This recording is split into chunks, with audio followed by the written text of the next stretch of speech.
अस्सलाम वालेकुम नाजरीन, आज हम आपको एक ऐतिहासिक घटना सुनाने जा रहे हैं।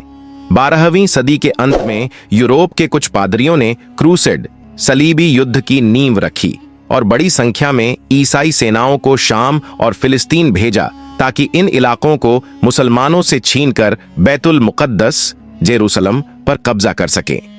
इन युद्धों में सलाहुद्दीन अय्यूबी ने बहुत बहादुरी से लड़ाई लड़ी और 90 साल बाद फिलिस्तीन को दोबारा ईसाइयों से वापस ले लिया। सलाहुद्दीन अय्यूबी का असली नाम यूसुफ था।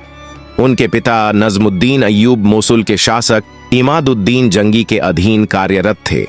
1138 ईस्वी में एक बच्चा पैदा हुआ जिसने आगे चलकर सलाहुद्दीन अय्यूबी के नाम से प्रसिद्धि पाई।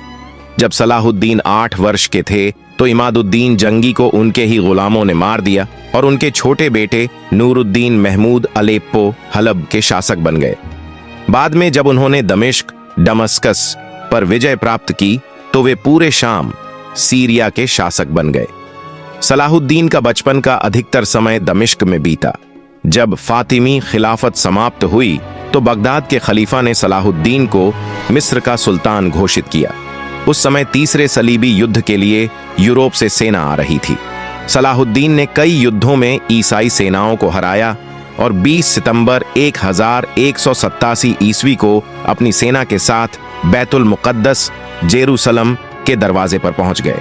लंबे घेराबंदी के बाद 4 अक्टूबर 1187 ईस्वी को मुसलमानों ने 90 वर्षों के बाद अपने पहले किबला को दोबारा हासिल कर लिया।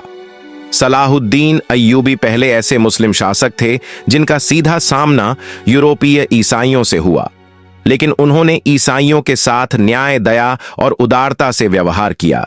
उनकी इन महान खूबियों को आज भी इतिहास में सुनहरे अक्षरों में लिखा जाता है।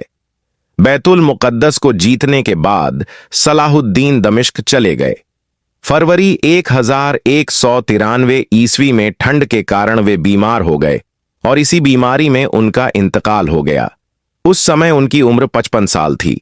उनकी वीरता, न्याय